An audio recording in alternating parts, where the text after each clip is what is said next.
Go ahead. Okay. Zak, that was England's first opening stand of 100 for about 3 years. Was it? How did it feel like that for you? No, it was brilliant. Got on well with Dom off the field, and it was great to bat with him today for a while. And like I say, putting a 100 partnership, that's obviously quite a big thing. So no, it was great, and he batted very well himself. So it's nice to get off to a good start, and I think we're in a good position going into tomorrow. And yourself, you carried on that little trend of upping your best score every time you go out to bat. Would you like to up it by a wee bit more this time? Yeah, I'd have loved 100, obviously, but you know, when you're in the 60s playing for England, it's very hard not to think about those things. So I have to work on that and try and push those things out of my mind next time in the 60s, hopefully. Greg Thorpe was talking just before the game about how it was a hostile place to play cricket here when he was coming. How did you find the atmosphere, the crowd?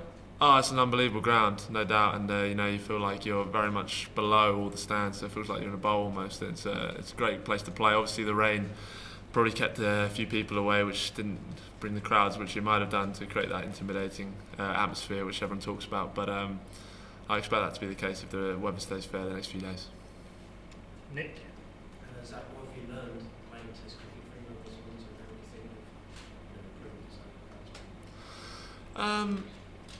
It's difficult. You just try and play your own game, but I've definitely learned a lot mentally about, you know, facing the best bowlers in the world and how to see them off and when to attack them and when not to attack them. And like Rabada, when I faced him in Cape Town, I probably shouldn't have got out the way I did with only a couple of overs left in his spell. So things like that, you know, you learn, you know, where the threats are and things like that, which maybe you don't think quite as much about in county cricket. So it's more the mental game, and you know, I think the people who think the best in this game are usually the best players. So yeah, just trying to learn a lot from people in the dressing room like Stokesy and Ruti, who score a lot of runs for England, and yeah, no, I've taken a lot from them for sure.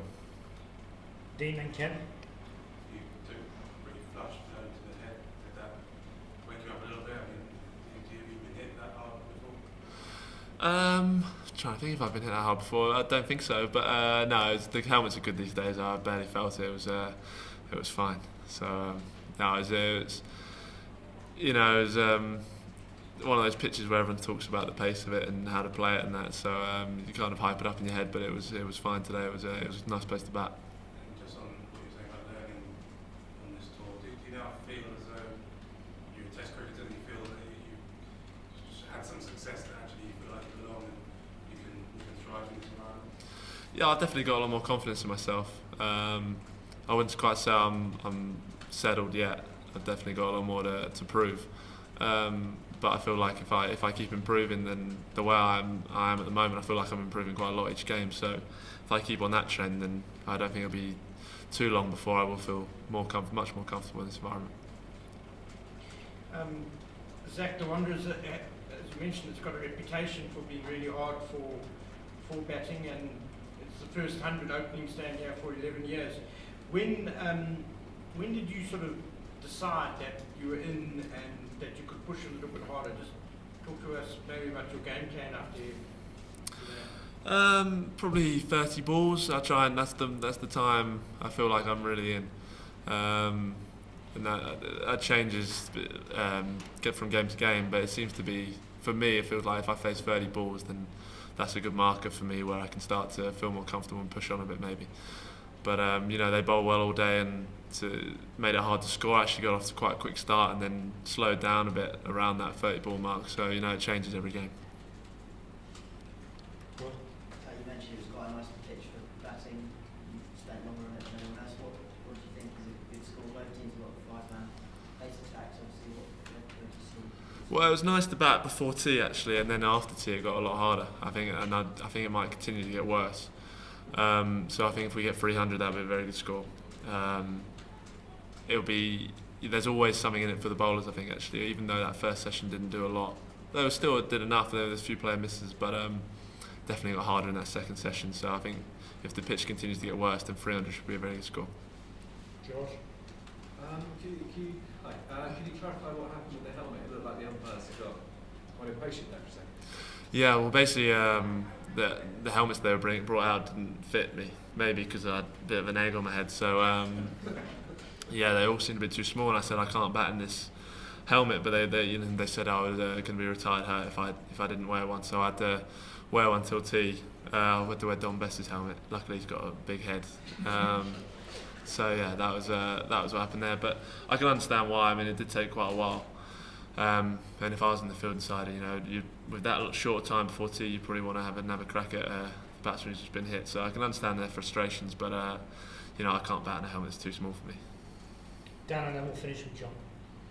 It was such a different game from the first session and the second session.